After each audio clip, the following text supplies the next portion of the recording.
In this video, I'll show you how to add music to your TikTok videos. If this video helps you, please consider subscribing to the channel and giving this video a like so others can find it. Open TikTok on your phone, then tap on the plus icon at the bottom to upload a new video. Here you can either record a new video or you can upload one from your phone.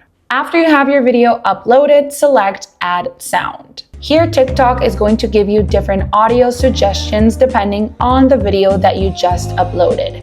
But if you want to search for a specific song, you simply have to tap on the search icon right here at the right. Type your artist or the song that you want to use. And at the top, you're going to see videos that are related with that sound. And at the bottom, you're going to find all the different options for that artist that you just searched for. After you find your song, simply tap on the red check mark. And now your TikTok video has music. You're ready to upload it. Hope that helps.